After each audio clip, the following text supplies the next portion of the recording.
Em 90 segundos tu não faz nem um miojo, mas eu te ensino as matérias que tu tem até nojo. Então senta aí e começa a quebrar a TP pra ter energia pra tua mente processar e entender que a probabilidade de você ir bem no Enem tá ligada direto aos meus raps também. Então começa com humanas, só sei que nada sei, mas sei que saí da vida e pra história eu entrei. Se o clima esquenta e tua caneta falhou, fica tranquilo, a esfera dela dilatou com calor. Eu sou flúor com oxigênio, dá pra completar, evoluir melhor que o Darwin poderia imaginar. Se tinha uma pedra no caminho, pode crer que eu já chutei absoluto no rap. Eu nasci pra ser rei, criei uma sociedade aos modelos de Durkheim. O mecanismo dela própria é que diz pra onde vai minha inspiração. Thomas Edison dizia: é 1% e o restante o trabalho que faz. Então senta o rabo aí que eu vou te ensinar. Sometimes rap is the best way to learn, rapá. Eu não compreendo, pero lo puedo hacer. É só estudar e ouvir as dicas que eu dou pra você. Confere suas respostas e faz tudo com calma. Manda bem na redação, faz no fundo da alma. Esse é o tópico frasal, ainda tem argumentação. E a resposta pra você eu deixei na conclusão. Se tá nervoso, se acalma pra mandar bem.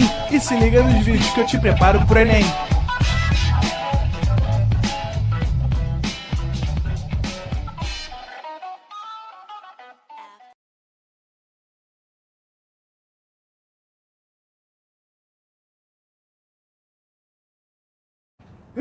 Estamos ao vivo, estamos online. Estamos ao vivo, estamos online nesse clima de ódio, de mordeção de virilha, que nós estamos iniciando a aula de hoje de escalonamento e regra de Cramer, porque não basta ser matemática, né? Tem que ser escalonamento e regra de Cramer.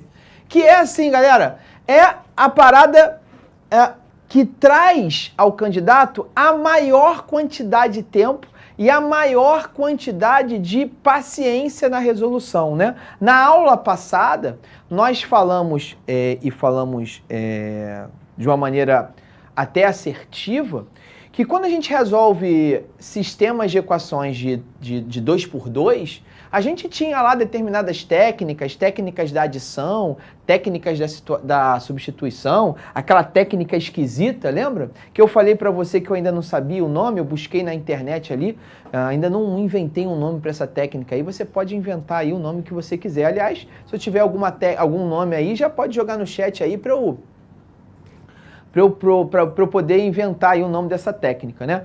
E você percebeu que de uma maneira ou de outra, quando é um sistema formado por duas equações e duas incógnitas, vai lá, sai rapidinho, né? Você encontra os valores das duas incógnitas rapidinho, né? Você não precisa de muito tempo ou não precisa pensar muito para chegar à resposta, né? As três técnicas são, sem dúvida nenhuma, bem rápidas. Quando você tem um sistema de 3 equações por 3 incógnitas, a própria quantidade de equações versus quantidade de incógnitas já te impõe uma demanda de tempo e uma demanda de paciência na execução bem maiores. Então, talvez essas duas características de resoluções de sistemas de 3 equações por 3 incógnitas justamente seja essa quantidade de equação e essa quantidade incógnita, portanto, essa quantidade de demanda, talvez isso justifique as raríssimas vezes que um exercício desse aparece no Enem. Veja bem, eu não estou dizendo que não apareça, eu estou dizendo que quando aparecer, costuma aparecer com uma frequência muito baixa. Então, estamos chegando naquele aprofundamento de assunto, de conteúdo, de habilidade técnica, aonde a gente trabalha com o conceito do Enem, mas a gente também trabalha com o conceito de outros vestibulares, de vestibulares que estão à margem do Enem. Então, tecnicamente, tá, gente? Na aula de hoje, a gente vai lembrar, revisar as duas técnicas mais conhecidas no ato da resolução de um sistema de 3 equações por 3 incógnitas. Tudo bem? Então, são duas as técnicas que a gente vai trabalhar. As técnicas são escalonamento e a regra de Cramer. Tá? Bom, primeiro vou fazer uma abordagem geral. vantagem do escalonamento, desvantagem do escalonamento.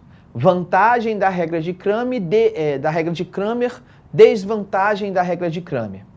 A vantagem do escalonamento é que esse método ele resolve qualquer sistema 3x3.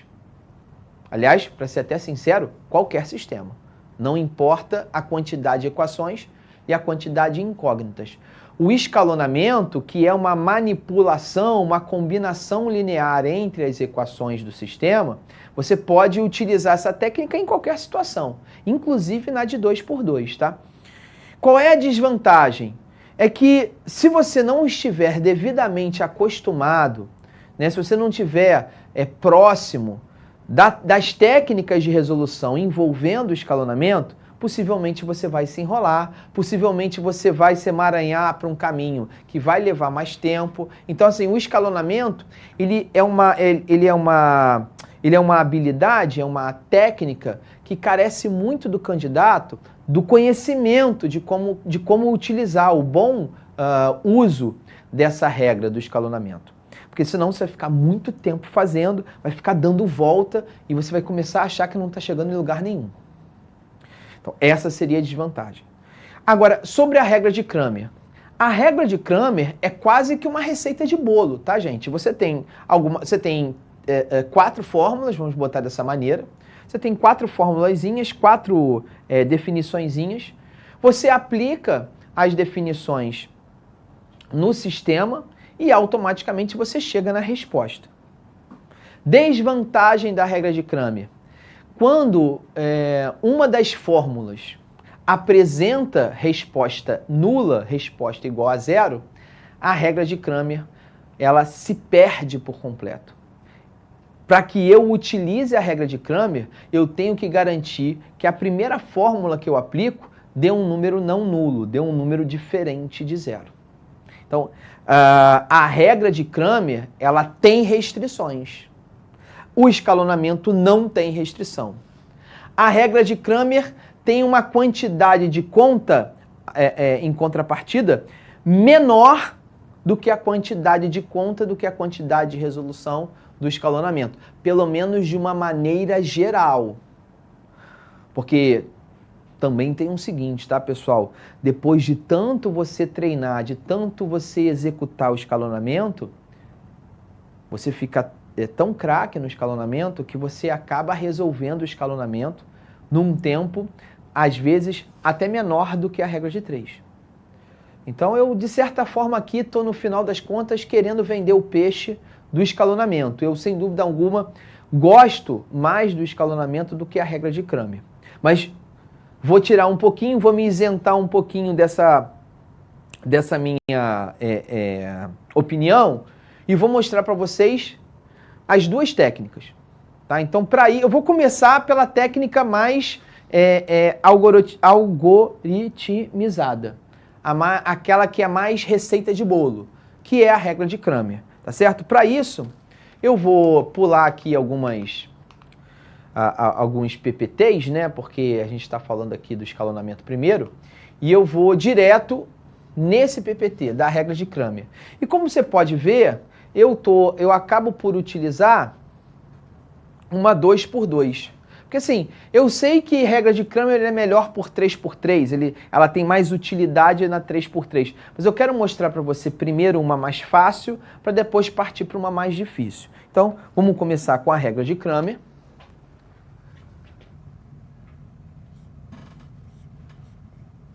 Regra de Cramer.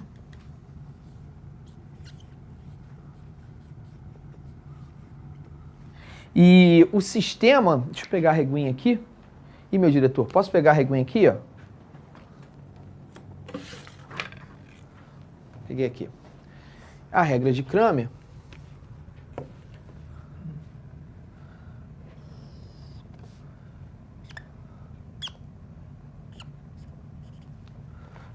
O sistema, deixa eu dar uma olhadinha aqui, meu diretor, no sistema. O sistema é 4x menos y igual a 18. 4x menos o y igual a 18. E a segunda equação, 6x mais 4y igual a 38. 6x mais 4y igual a 38. Bom, então aqui, como eu falei, você tem um sistema 2 por 2, duas incógnitas, duas equações. Então, para eu resolver a regra de Cramer, o pano de fundo teórico dele, o que de certa forma faz essa regra girar, movimentar, funcionar, é o conceito de determinante, tá, pessoal? Eu vou utilizar a parte de determinantes para poder fazer essa regra de Cramer funcionar. Então, para isso, eu preciso definir 3 determinantes que vão aparecer aqui. Esses determinantes eu vou chamar de ΔP, ΔX e ΔY. Inventei aí esses 3 símbolos, tá? O ΔP é o determinante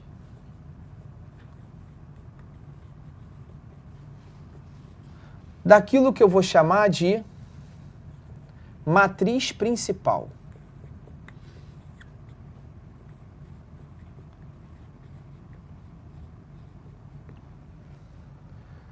E eu, obviamente, daqui a pouco a gente vai entender o que é cada uma dessas matrizes, tá? O ΔX vai ser o determinante do que eu vou chamar de matriz X. E o ΔY vai ser o determinante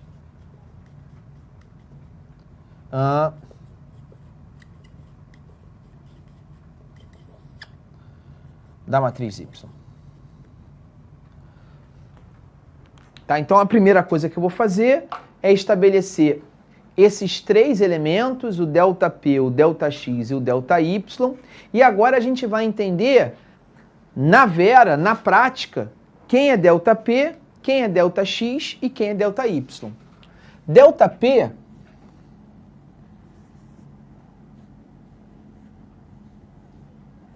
eu afirmei que é o determinante da matriz principal. Então, eu preciso definir com vocês, né, o que é a matriz principal. A matriz principal é a matriz formada pelos coeficientes das incógnitas. Vou traduzir.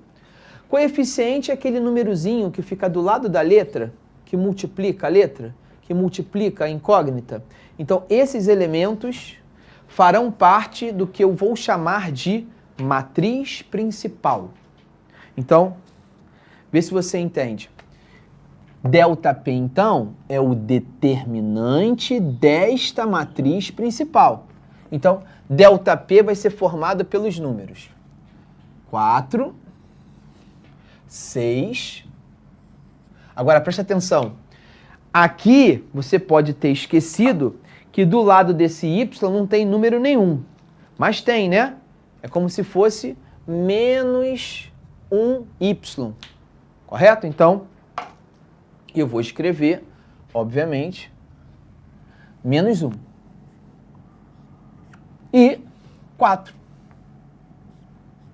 4 seria o elemento de Y.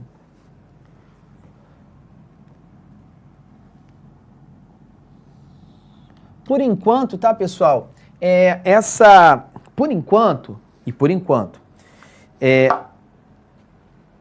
essas colunas, elas estão sendo organizadas por esses coeficientes. Para futuro, o que eu vou falar agora vai fazer sentido. Por agora, eu simplesmente vou dizer que essa coluna aqui, a coluna formada pelos números 4 e 6, são as colunas que representam os coeficientes da incógnita X. Portanto, eu vou chamar essa primeira coluna de coluna X. Ok? Então, essa coluna é a coluna X. Do mesmo motivo, né? Pelo mesmo motivo, esses dois números são coeficientes de Y. Então, eu vou chamar essa coluna de coluna Y. Por enquanto, para essa matriz principal, essas denominações não vão fazer muito sentido, não. Mas o que você tem que lembrar, né? Na aula retrasada, a gente definiu o que é um determinante de uma matriz 2x2, quadrada de ordem 2. Né? É o produto dos elementos da diagonal principal. Então, 4 vezes 4, vou botar aqui, né?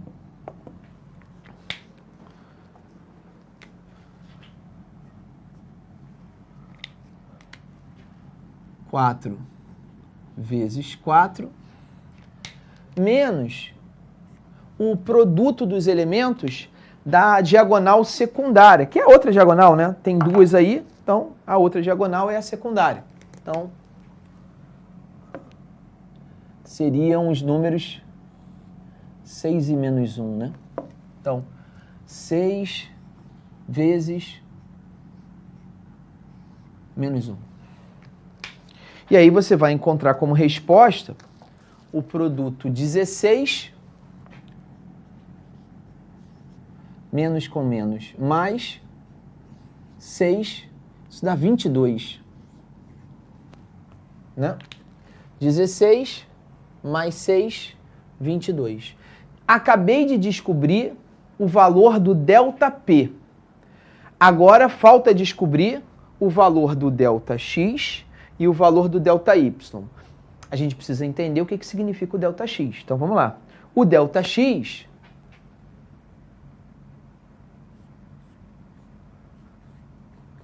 ele será o determinante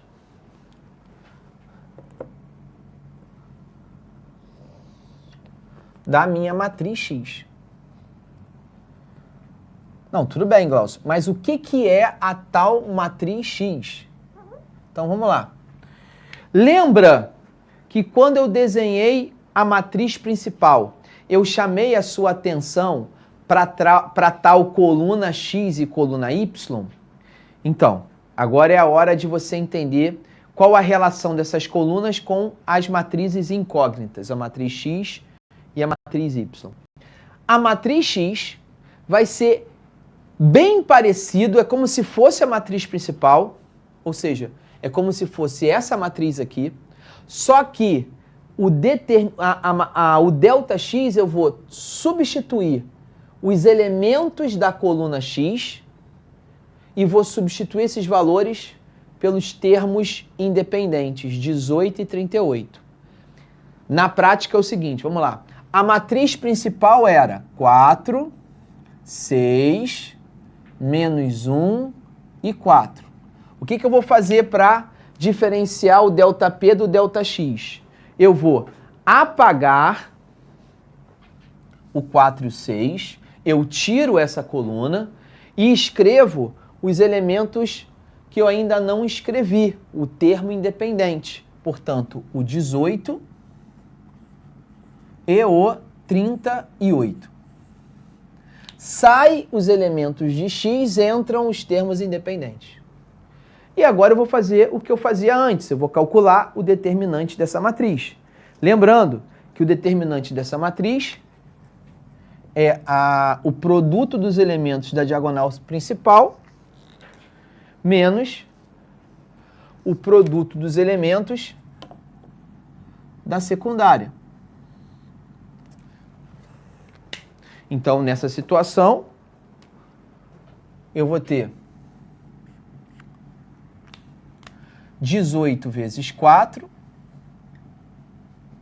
18 vezes 4, subtraído de 38 vezes menos 1. 38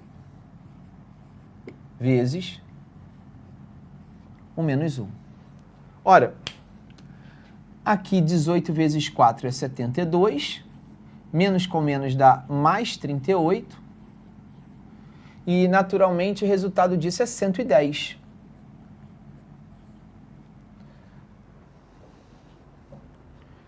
Beleza. Encontrei o ΔX. Se você entendeu como encontramos o ΔX, você vai entender agora como é que eu vou definir a matriz ou o determinante da matriz ΔY. O que eu vou fazer? Eu vou pegar a matriz principal, portanto, eu vou pegar de novo os elementos 4, 6, menos 1 e 4. E aí, antes eu tinha apagado a coluna do x. Agora, quem eu vou apagar? A coluna do y. Antes, quem saiu foi a coluna do x. Agora, quem vai sair é a coluna do y. E quem eu ponho? Os mesmos termos independentes. 18 e 38. O resultado disso será diagonal principal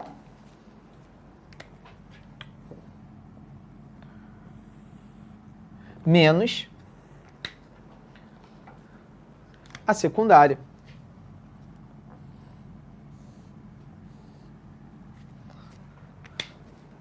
E aí, como é que a gente vai fazer isso? Diagonal principal, 4 vezes o 38, subtraído pela diagonal secundária, 6 vezes 18. Beleza. 4 vezes 30, 120. 4 vezes 8, 32. 120 mais 32, 152. 6 vezes 8, 48. 6 vezes 10, 60. 108. E aí, naturalmente, 150, 42, né? 44, né? Melhor dizendo.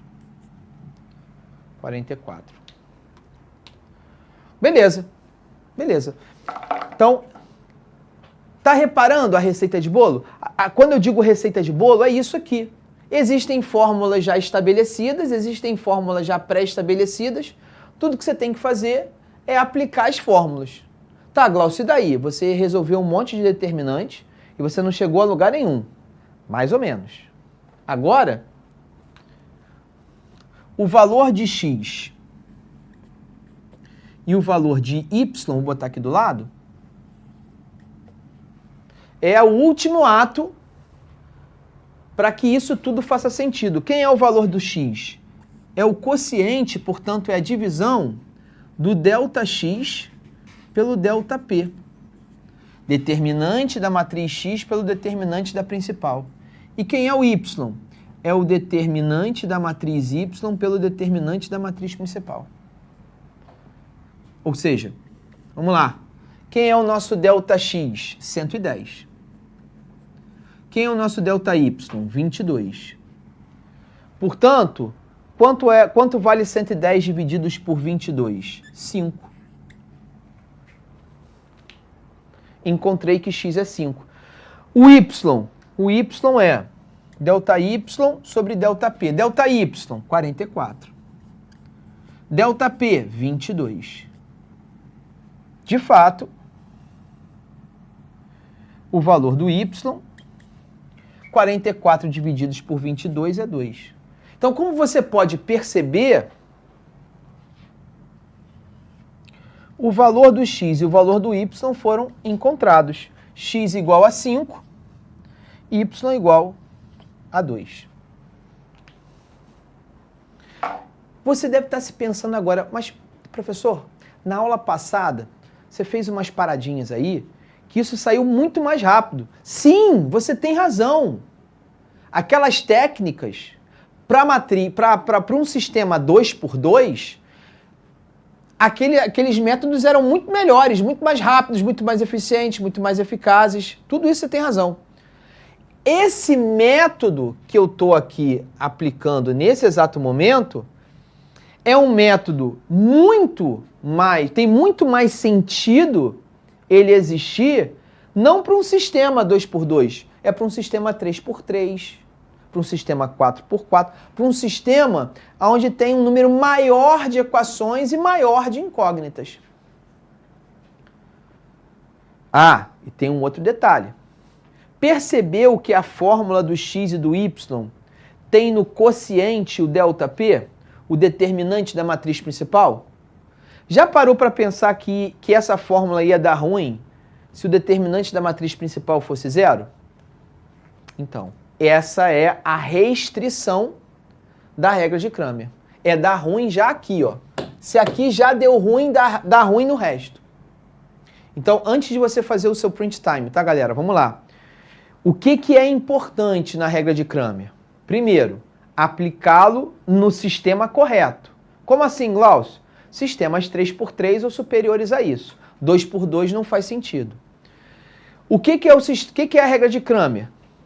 É um sistema de fórmulas, uma regra de bolo, um algoritmo. É só seguir o passo a passo. Restrições. A restrição mais importante que você não pode esquecer. ΔP deu zero, que não foi o caso daqui, não continua. Não tem sentido continuar. Não tem sentido continuar. Vai ser por outro método, escalonamento, o que for. Beleza? Então, agora sim, eu vou destacar aqui as duas respostas, para você saber que acabou aqui. E aí, é hora do seu print time, galera! Beleza? Então tá aí. Galerinha, lembra, né? Lembra, foca nisso. Essa regra não é para esse sistema de duas equações e duas incógnitas, tá? Eu vou mostrar agora aonde que ela poderia servir. Vamos dar uma olhadinha ali no PPT. Dá uma olhadinha nesse sistema aí, tá? É para isso que serve a regra de Cramer. A regra de Cramer serve para essa parada aí. Para um sistema de 3 equações e 3 incógnitas. Então você já printou, vamos trabalhar esses 15 minutos finais aí. Ser um pouquinho mais rápido, né? Que vocês já entenderam.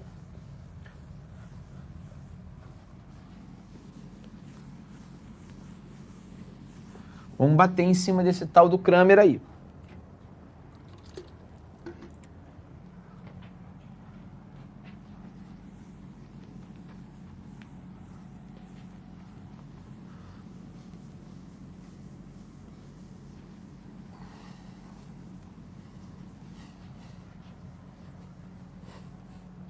Então vamos lá, eu vou pegar aqui o sistema. X mais Y mais Z é zero.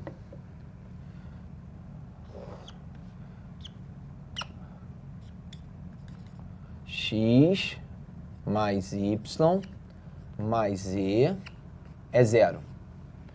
O outro sistema, 2x menos Y mais 3Z, 2x mais 3y menos z,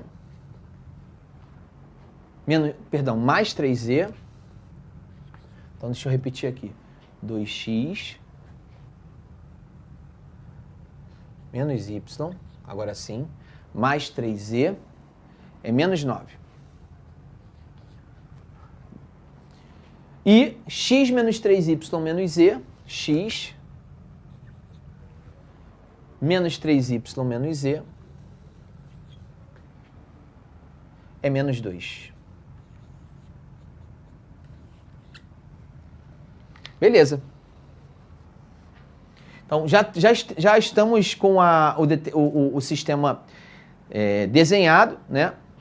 Então, vamos agora fazer o determinante da matriz principal, o determinante da matriz x, o determinante da matriz y, o determinante da matriz z, para encontrarmos x, y e z. Então, primeiramente, determinante da matriz principal. Determinante da matriz principal. 1 2 e 1. Não esqueça disso, tá? 1, 2 e 1, ó. 1x, 2x, 1x de novo. Então é 1, 2 e 1. 1 menos 1 menos 3. Mais 1y, menos 1y, menos 3y. Então é 1 menos 1 menos 3. Aqui é 1z, 3z menos 1z.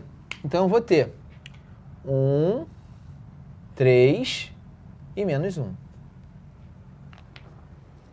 Então temos aí a matriz principal. E aí eu preciso saber se você lembra como se resolve o determinante de uma matriz 3 por 3. Né? Você lembra como é que se resolve isso? Você lembra qual é a técnica que a gente utiliza? A técnica que a gente utiliza é repetir, por exemplo, as duas primeiras colunas. Então eu vou repetir o 1, o 2, o 1. Eu vou repetir o 1, o menos 1 e o menos 3. Repetir isso.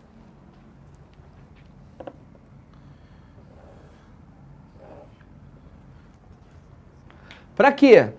Para que eu encontre agora, não uma, mas 3 diagonais principais.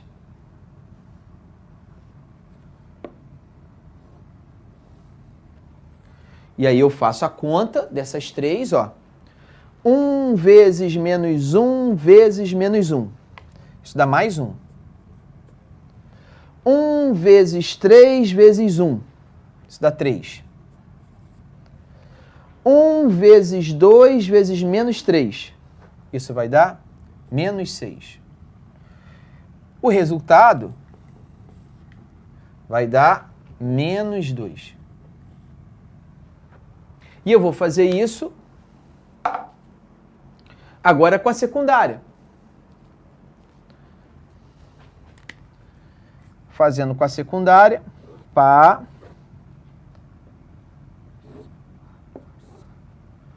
E aqui. Eu tenho menos 1, menos 9, menos 1, menos 9, menos 2. Menos 12. Ora, o nosso ΔP, diagonal principal, menos a secundária, essa parada, deu 10.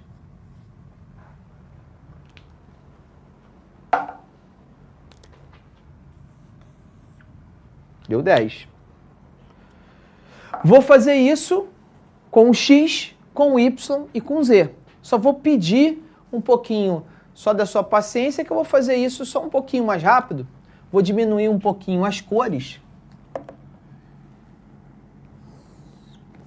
Então tenho ΔX.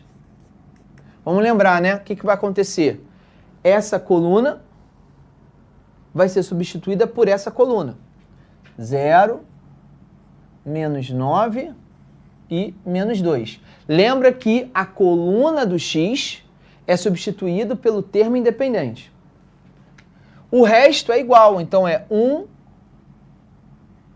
menos 1, menos 3, 1, 3 e menos 1. Para resolver isso, eu repito o 0, o menos 9, o menos 2, repito o 1, menos 1 e o menos 3.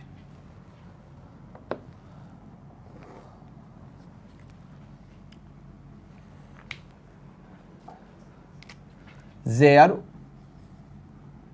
menos 6, mais 27. Isso dá 21.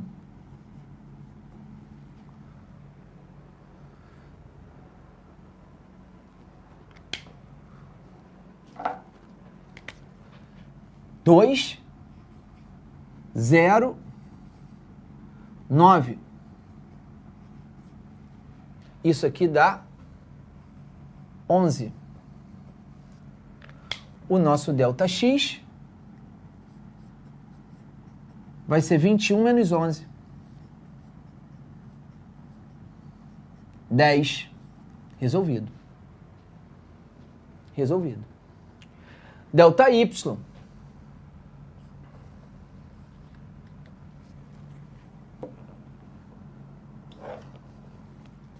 ΔY. Repito, 1, 2, 1. Escrevo 1, 2, 1, melhor dizendo. Sai a coluna do Y, entra 0, menos 9, menos 2. Escrevo 1, 3, menos 1. Repito as duas primeiras colunas. 1, 2, 1. 0, menos 9, menos 2.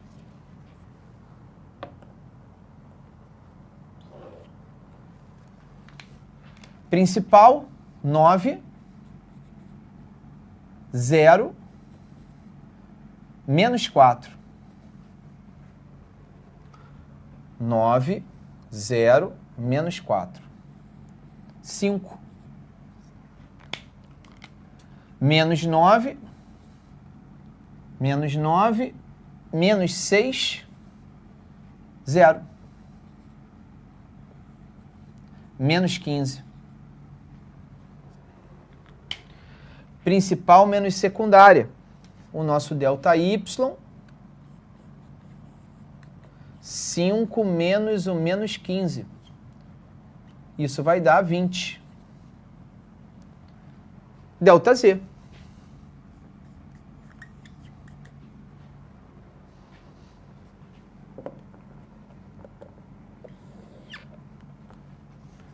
ΔZ, 1, 2, 1, 1, menos 1, menos 3, 0, menos 9, menos 2. Repito, 1, 2, 1, 1, menos 1, menos 3.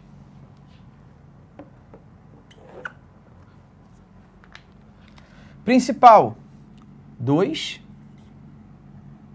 9, aliás, menos 9, 2, menos 9, 0. Isso aqui dá menos 7. 0, mais 27, menos 4.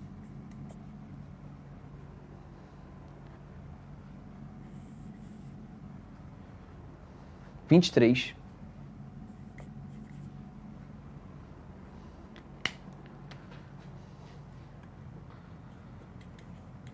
Principal, menos secundária, menos 30. Fecho agora. Agora é só alegria. Valor do x, ΔX sobre principal. 1. Y, ΔY sobre principal. 2. Z, ΔZ sobre principal.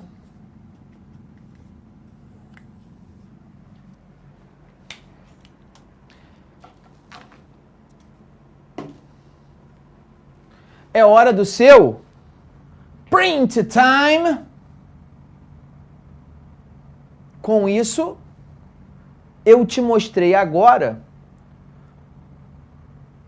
a real intenção da regra de Cramer.